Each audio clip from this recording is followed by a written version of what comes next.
안녕하세요. GTX에 관한 네 번째 이야기, 김포 골드라인과 GTX에 관한 관계를 좀 설명해 볼까 합니다. 여기서 좀 미리 좀 드리고 싶은 말씀이 있는데, 이 유튜브 채널의 타이틀은 강서구 이야기입니다. 즉 강서구민이 말하는 김포 골드라인과 GTX의 관계거든요. 제가 왜 이 말씀을 드리냐면, 앞으로 제가 할 이야기들은 몇 가지 규칙이 있습니다. 첫 번째로는 우리가 전철망을 구상하거나 생각할 때 유동인구, 주거지, 업무지구 이런 부분들을 많이 고려를 하잖아요. 제가 강서구민이기 때문에 김포의 그런 내용들 대략적으로 구도시민이냐 신도시민이냐 한강신도시 이 정도 수준에서만 알지, 시내폴리스의 세부 계획이라던가, 안 그러면은 르베니체의 유동인구와 상권 규모가 어느 정도 되는지, 한강신도시는 도대체 어느 정도 규모의 주거지가 있는지까지 정확히 모르거든요. 그래서 이러한 기본적인 한계점은 있지만, 역설적으로 이 골드라인이 그렇게 상업지구, 주거지구, 유동인구에 대한 수요 조사를 철저하게 계산하고 만들었으면 이 노선이 안 나왔겠죠. 즉 저만 모르고 이 이야기를, 제가 모르고 앞으로 할 이야기를 하는 건 맞는데, 골드라인 역시 제대로 된 조사 없이 만들어진 노선이라고 저는 생각을 하고 있기 때문에, 같은 조건, 같은 선상에서의 이야기라고 생각을 하고 있고, 그 다음에 앞으로 말씀드릴 골드라인에 대한 문제점에 대한 해결책으로서의 GTX-D의 경유 노선을 제안을 하려는 거기 때문에, 그 다음에 한 가지 더, GTX-D라는 게 특정 지역, 굉장히 지역에 관한 교통망이 아닌 광역이잖아요. 광역급행이잖아요. 예를 들어서 김포공항에 GTX-D 역이 생긴다. 정작 김포공항 근처는, 김포공항에는 아파트, 주거지가 아무것도 없습니다. 즉 김포공항에 GTX-D가 생기면은 강서구 전체가 수혜지역이 되는 거지, 특정 지역만 좋아지는 게 아니거든요. 따라서 GTX-D가 김포 어딘가에 멈췄을 때는 멈추는 지역이 물론 최수혜 지역이긴 합니다만, 그 지역을 포함한 상당히 넓은 부분의 수혜지가 GTX-D의 수혜 지역이 된다는 점을 참고로 해서 좀 설명을 드리겠습니다. 간단하게 요약하자면은, 현 김포의 구조, 주거지, 업무지, 유동인구, 상업지 등등을 크게 고려하지 않고 김포 골드라인에 대한 문제점에 대한 해결책, 딱 이 두 가지만 보겠다. 앞으로 드릴 이야기는 여기서부터 출발을 하겠습니다. 첫 번째로는 제가 2019년 4월 19일 강서구 부동산 이야기 20번째 이야기, 김포경전철 무엇이 문제인가에 대해 이 영상을 통해서 김포 골드라인에 대한 문제점을 한번 언급한 적이 있거든요. 여담으로 골드라인이 9월 달에 개통했으니까 개통 한 5개월 전에 이야기가 되겠죠. 그래서 어떤 문제점이 있는지 좀 간단하게 복습을 해보면은, 첫 번째로 승하차의 비대칭성, 출근 시간에는 타기만 하다가 마지막역 김포공항에서 우르르 내리고, 퇴근 시간에는 반대로 김포공항에서는 많이 탑니다만 그 이후부터는 승차가 거의 없는 하차 위주로만 진행되는 그런 구조, 즉 승하차가 좀 균일하지 않고 굉장히 극단적으로 치우쳐진 비대칭성, 이게 제일 큰 문제고, 그러면 왜 이런 승하차의 비대칭성이 발생하는가인데, 결국 환승역의 부재거든요. 환승역이 많아야 타기도 하고 내리기도 하는 어느 정도의 승하차의 대칭성이 맞춰진다 라는 겁니다.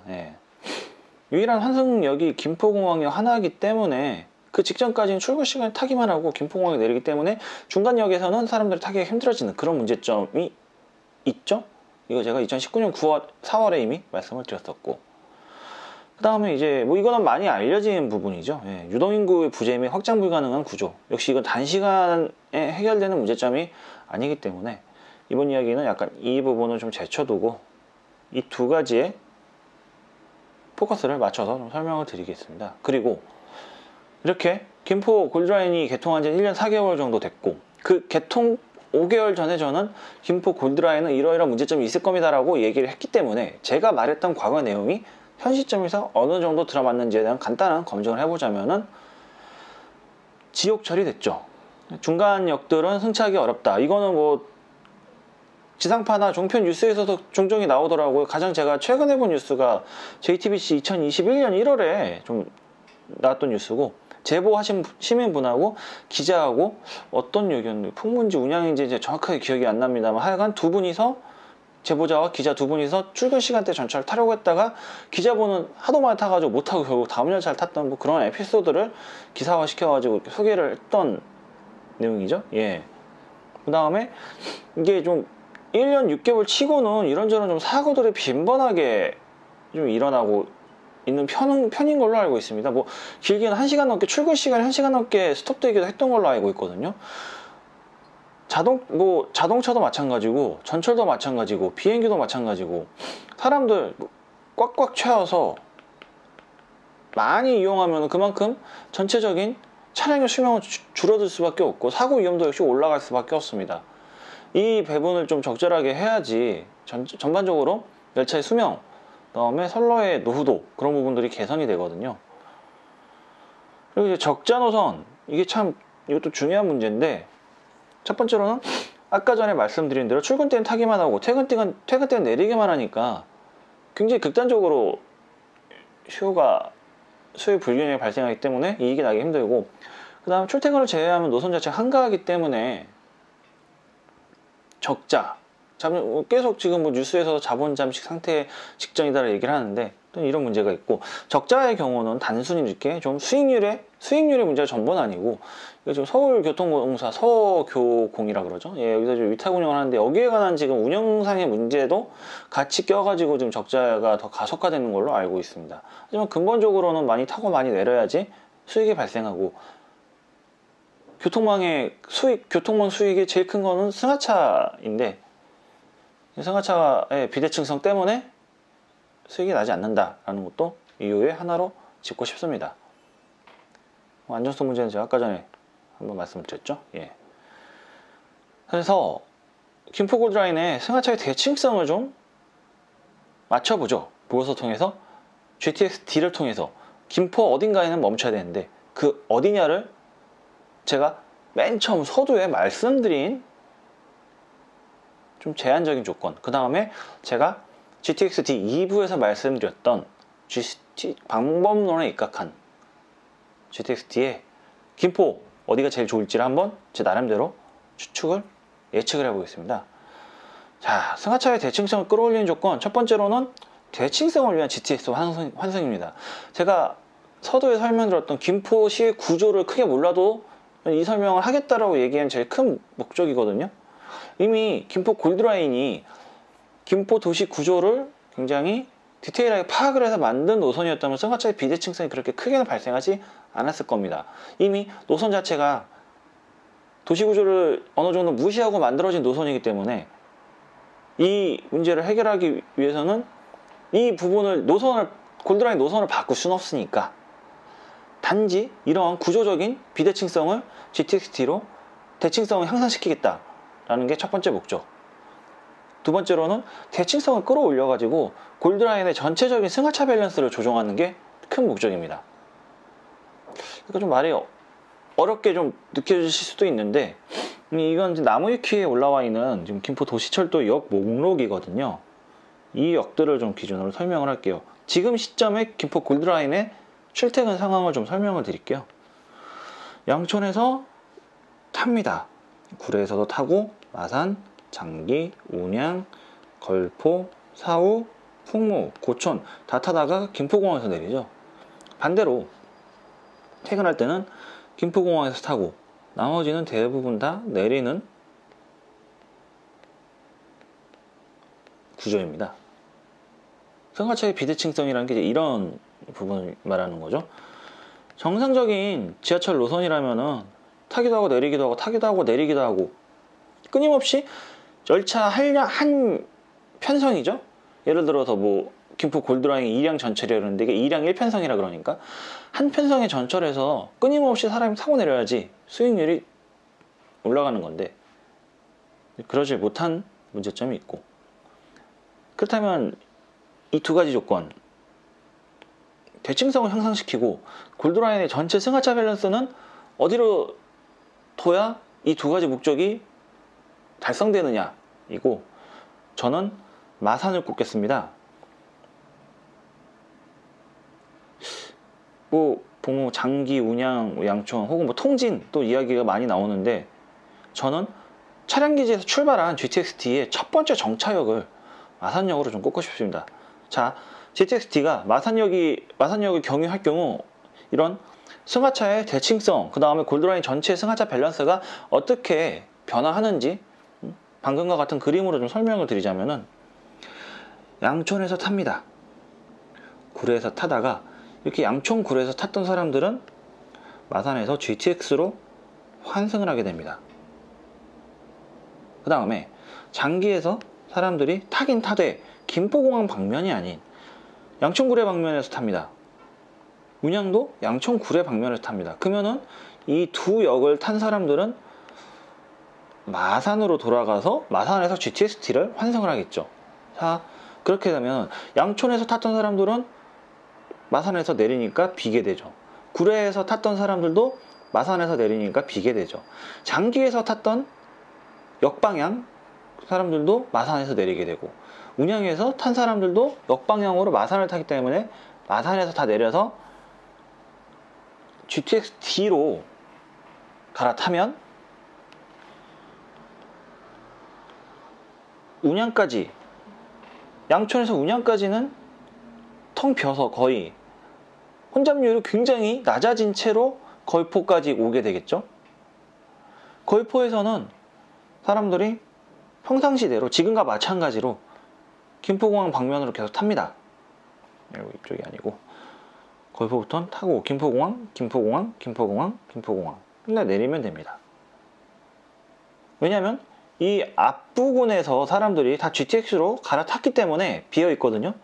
그러면은 거의포 북변부터 고천까지도 그렇게 지금보다 월등히 낮아진 혼잡률로 김포공항까지 편하게 갈 수 있고, 이 양촌에서 장기 운양까지 분들은 마산의 GTX-D가 첫 열차니까 무조건 앉아갈 수가 있습니다. 앉아서 뭐 최근 이제 SBS 발표대로 김포공항, 여의도, 삼성을 경유한다. 사당을 포함해서. 그러면은 앉아서 김포공항 가서 마곡으로 갈아타시던, 여의도에 내리시던, 안 그러면은 뭐 사당에서 내려가지고 2호선으로 환승을 하던, 삼성까지 가가지고 뭐 그 이후부터는 9호선이나 혹은 2호선으로 환승을 하든 어디 가든 앉아갈 수 있습니다. 이렇게 되면은 골드라인의 전체 승하차 밸런스가 조정이 되죠. 운양까지 사람들이 거의 많이 안 타기 때문에, 거의포 북변부터는 사람들이 타기 때문에, 그 다음에 또 한 가지 수익성 얘기했죠. 타고 내려야 된다. 여기서 타서 내리고, 타서 내리고, 타서 내리고, 즉 타고 내리는 빈도가 굉장히 늘어나게 됩니다. 이렇게 되면은 자연스럽게 적어도 출퇴근 시간대에 승하차의 대칭성은 올라가겠죠. 수익률도 그에 따라서 비례해서 올라가게 되고, 그래서 최적의 GTX-D 환승역을 저는 마산역으로 꼽고 있습니다. 양촌, 그 다음에 이걸 좀 다르게 좀 표현하면은 역간거리 있잖아요. 양촌 기점으로 해가지고 운양까지가 7km고 운양에서 거의포 북변 사이가 한 3km 되잖아요. 그 다음부터는 좀 거리가 늘어나가지고 고천에서 김포공항까지는 꽤 이제 그 역간거리가 굉장히 늘어나게 되는데, 결국 이 양촌부터 운양까지죠. 7km까지 이 구간은 김포에서 김포 강서구를 기준으로 했을 때 강서구와 가까운 김포가 아닙니다. 그리고 한강신도시 대다수가 하면 이 정도를 제가 이 정도 범위로 알고 있거든요. 즉 GTX의 본질, 수도권에서 서울을 빠르게 간다. 여기서 좀 더 핵심적인 부분을 건드려 보자면은 원거리 수도권에서 서울 중심부를 빠르게 간다거든요. 상대적으로 서울에서 먼 김포, 한강신도시도 빠르게 갈 수 있다라는 GTX의 목적과도 부합을 하고, 이 거의포 북변에서 고천 분들은 김포 골드라인의 본연의 광역급행에 가까운 경전철의 목적을 온전히 달성하게 되죠. 그래서 양천에서 온양까지는 GTX 연계망이 됩니다. 같은 골드라인에도 불구하고 걸포에서 김포공항까지는 골드라인 본연의 목적을 충실히 수행하는 이렇게 노선을 크게 2등분을 해가지고 승하차의 대칭성과 골드라인의 전체 승하차 밸런스로 조정시킬 수 있는 역이 마산이다 라는 게 제 주장입니다. 예. 실제로 이렇다는 게 아니고 이건 국토부 발표 뭐 SBS 어쩌고 뇌피셜 뭐 제가 뭐 다른 소스로 들은 거 아무것도 없고요. 단지 김포 골드라인의 승하차의 비대칭성 문제를 해결하는 방법, 그 다음에 GTX의 역간거리, 어떠한 방법론에 의해서 GTX 역을 설계를 해야 되는가, 그런 부분을 비춰봤을 때는 마산역이 전 최적의 장소라고 생각을 합니다. 실제로 마산역이 아파트가 얼마나 있는지 뭐 그건 저는 잘 모르거든요. 예. 그래서 김포공항 이후에 수도권 서쪽에 좀 GTX-D 노선도를 그려보겠습니다. 글씨가 좀 작아서 안 보이실 수도 있으니까 제가 뭐 말로 설명을 드리면서 좀 시작을 할게요. 일단 여기가 마산역입니다. 그리고 그 다음 역으로 이제 이쯤이면 이제 검단신도시가 되죠. 검단신도시가 되고,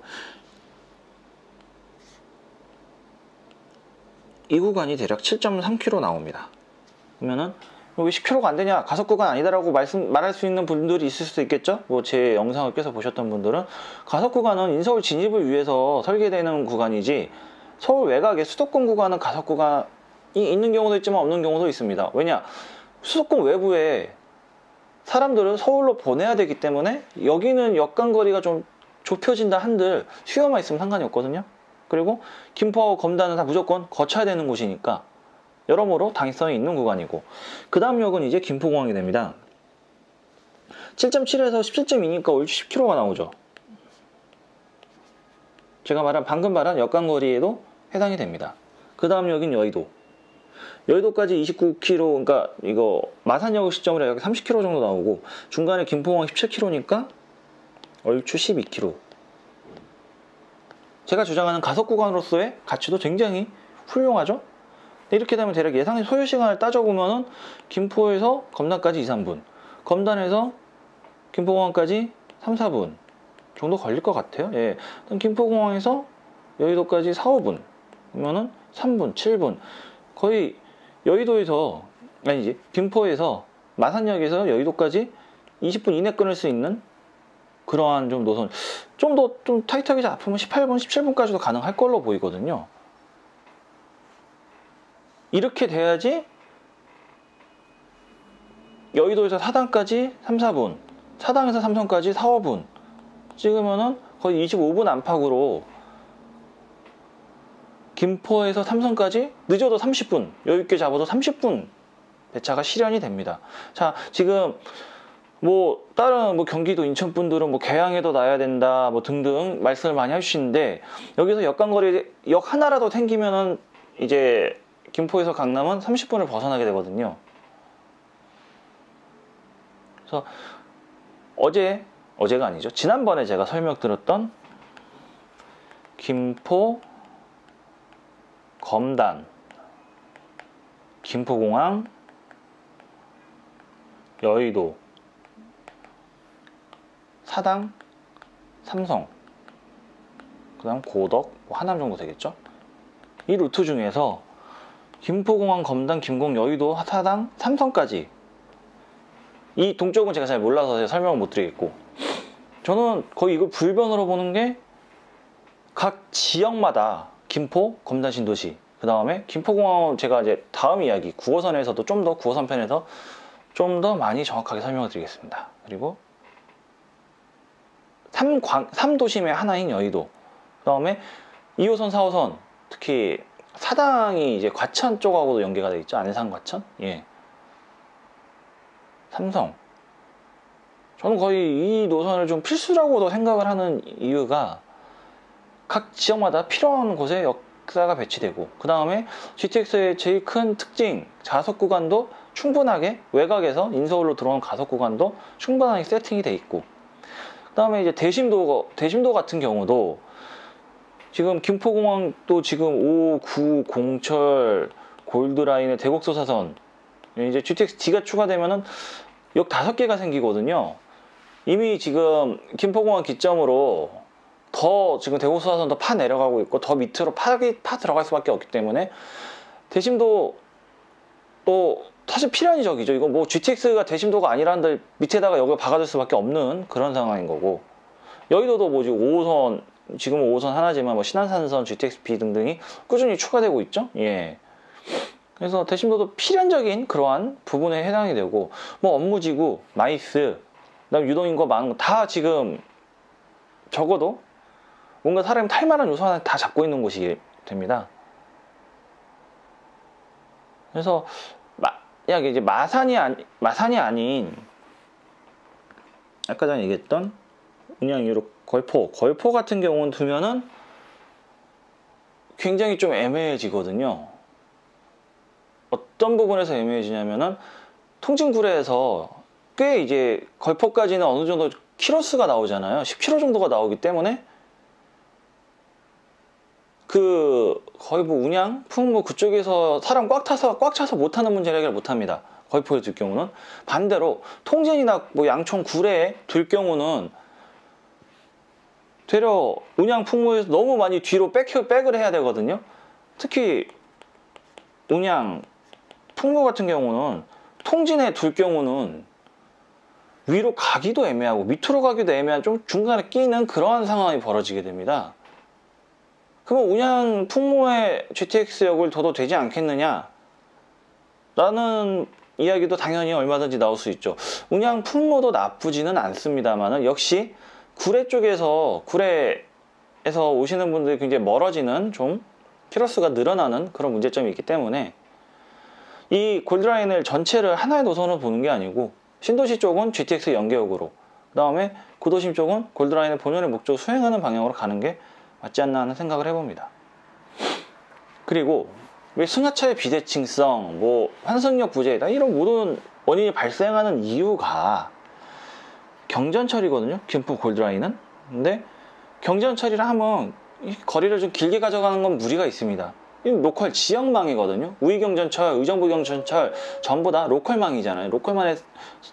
물론 로컬망이어도 잘 된다는 보장은 없고 대부분 좀 적자에 허덕이고 있긴 합니다만, 경전철이라는 게 LRT, 라이트 레일 트레인이기 때문에 이걸 장거리로 끌고 가봤자 큰 이득이 없습니다. 근데 경전철로 지금 광역 급행에 비슷한 노선을 만들어버렸기 때문에 모든 문제의 시발점이 여기서 출발하는 거고, 그렇다면 골드라인은 본인 경전철의 본연인 로컬망에 가까운 모습으로, GTX는 태생이 광역 급행 교통망이니까 GTX의 특성을 양쪽을 다 살리는 그러한 위치는 마산이다. 그래서 구례 운양은 GTX 광역망을 이용하는 역내 노선이 되는 거고, 마산이 아닌 운양, 풍무, 걸포, 양천, 구례, 아직은 없는 통진 이런 데 역을 둘 경우는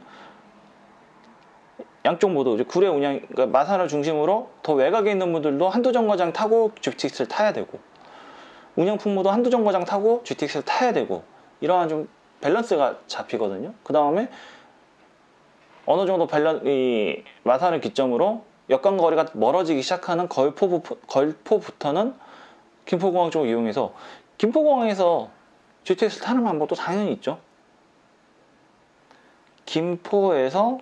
김포공항을 사실 골드라인 중봉도선을 GTX-D로 세팅해야 되는 제일 큰 이유가 터져나가고 있는 골드라인의 혼잡률을 낮추는, 제가 서두에 말씀드렸잖아요. 도시구조는 무시한 채 골드라인의 혼잡률을 낮추는 오직 이 한 가지 방법으로 GTX-D의 환승역을 생각을 해보겠다 라고 말씀드린 이유도 이런 부분이고, 그 외에 김포공항에서 여의도 삼성을 가는 파생, 이런 노선에 대한 파생 효과는 생각보다 좀 큽니다. 자, 마산에서 GTX-D를 타고 광화문을 가겠다. 그럼 여의도에서 환승하면 되거든요. 혹은 뭐 마포 쪽도 마찬가지고, 만약에 이제 영등포 구청이나 그런 경우는 5호선 역시 뭐 여의도를 기점으로 먼 거리 아니고, 그 다음에 당산, 그 다음 노량진 등등도 뭐 9호선을 탈 수 있고, 심지어 영등포역 가더라도 신안산선 생기면 여의도에서 바로 영등포역까지 한 정거장인 걸 알고 있거든요. 한 정거장인가 두 정거장인가. 즉 GTX-D를 타서 뭐 끝까지 그냥 주구장창 삼성까지 가라는 얘기가 아니고, 마곡의 직장이신 분들은 GTX-D 타고 김포공항에 내려서 5호선, 9호선 환승해서 마곡으로 가시면 되고, 여의도 분들은 여의도에 내려가지고 그냥 직장 가셔도 되고, 그 다음에 2호선 강남 라인의 직장이신 분들은 사당에서 내려서 2호선 라인으로 환승하는 방법, 9호선 라인 같은 삼성까지 가서 뭐 9호선 급행이 있으니까요 환승하는 방법, 이런 방법이 있고, 골드라인 분들도 특히 이제 거의포부터 고촌까지 구간이죠. 이 구간에 있는 분들도 김포공항에서 GTX-D를 환승해서 바로 강남 원거리까지 퀀텀 점프를 해서 빠르게 갈 수가 있거든요. 그래서 저는 김포공항에서 구로를 주장했잖아요. 근데 SBS 보도, 그 다음 제가 다른 루트를 통해 들은 이야기는 여의도다라고 했을 때 제가 얘기했던 부분, 9호선의 혼잡률을 낮출 수 있다. 만약에 여의도를 안 거치면은 여의도 가려는 분들은 모두 김포공항에 내려가지고 5호선, 9호선을 타고 가셔야 됩니다. 근데 여의도에 가기 때문에 굳이 그럴 필요 없이 타던 GTX 계속 타시고 여의도에서 내리면 되거든요. 결과적으로 5호선도 5호선이지만 특히 9호선의 혼잡률을 낮추는 방법이 될 수 있다. 자, 그럼에도 불구하고 계속 주장은 제가 말한 1, 2호선에 접점이 없다는 점은 분명 아쉬운 점이기는 합니다. 특히 1호선의 수원, 인천 분들은 물론이고, 가디단하고 구디단 등등, 그 다음에 개봉, 9일, 그 다음에 오류, 온수, 뭐 이런 분들을 저는 지금 GTX-D의 혜택을 못 보시는 그러한 상황. 좀 이게 베스트 노선 아니다라는 여전히 그런 생각은 갖고는 있는데, 그냥 그렇다고 여의도가 완전히 개막장이냐? 그건 아니라고 제가 말씀을 드리고, 마산에 들어가야지 양촌구례에서 출발하시는 분들도, 운양 풍무에서 출발하시는 분들도, 걸포, 고촌 이쪽에서 출발하시는 분들도 나름 균등한 좀 혜택이 나오지 않을까 라는 얘기를 하면서, GTX-D와 김포 파트는 여기서 좀 마무리를 짓고,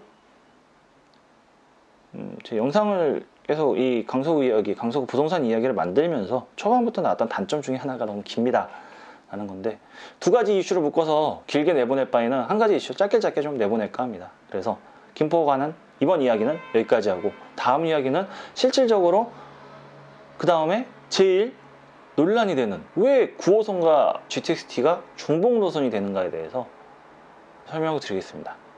오늘은 여기까지. 감사합니다.